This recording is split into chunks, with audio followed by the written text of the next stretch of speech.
कर्म फल कभी पीछा नहीं छोड़ते। दुर्योधन ने एक अबला स्त्री को दिखाकर अपनी जंगा ठोकी थी तो उसकी जंगा तोड़ी गई।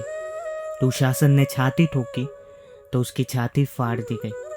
महारथी कर्ण ने एक असहाय स्त्री के अपमान का समर्थन किया तो श्री कृष्ण ने असहाय दशा में ही उनका वध कराया।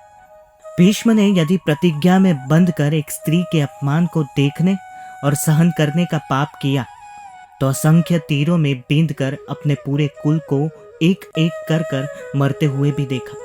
भारत का कोई बुजुर्ग अपने सामने अपने बच्चों को मरते देखना नहीं चाहता, पर भीष्म अपने सामने 4 पीढ़ियों को मरते देखते रहे।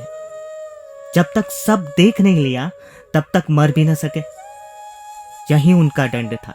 धृतराष्ट्र का दोष था पुत्र मोह, तो 100 पुत्रों के शव को कंधा देने का दंड मिला उन्हें। 100 हाथियों के बराबर बल वाला धृतराष्ट्र सिवाय रोने के और कुछ नहीं कर सका। दंड केवल कौरव दल को ही नहीं मिला था, दंड पांडवों को भी मिला। द्रौपदी ने वरमाला अर्जुन के गले में डाली थी, सो उनकी रक्षा का दायित्व सबसे अधिक अर्जुन पर था। अर्जुन यदि चुपचाप उनका अपमान देखते रहे तो सबसे कठोर दंड भी उन्हीं को मिला। अर्जुन पितामह भीष्म से सबसे अधिक प्रेम करते थे, तो कृष्ण ने उन्हीं के हाथों पितामह को निर्मम मृत्यु दिलाई। अर्जुन रोते रहे पर तीर चलाते रहे।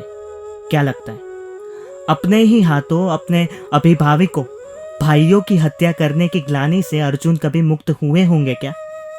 नहीं, वे जीवन भर तड़पे होंगे। यही उनका दंड था। युधिष्ठिर ने स्त्री को दांव पर लगाया तो उन्हें भी दंड मिला। कठिन से कठिन परिस्थितियों में भी सत्य और धर्म का साथ नहीं छोड़ने वाले युधिष्ठिर ने युद्ध भूमि में झूठ बोला और उसी झूठ के कारण उनके गुरु की हत्या हुई। यह एक झूठ उनके सारे सत्यों पर भारी रहा। धर्मराज के लिए इससे बड़ा दंड क्या होगा? दुर्योधन को गदा युद्ध सिखाया था स्वयं बलराम ने। एक अधर्मी को गदा युद्ध की शिक्षा देने का दंड बलराम को भी मिला।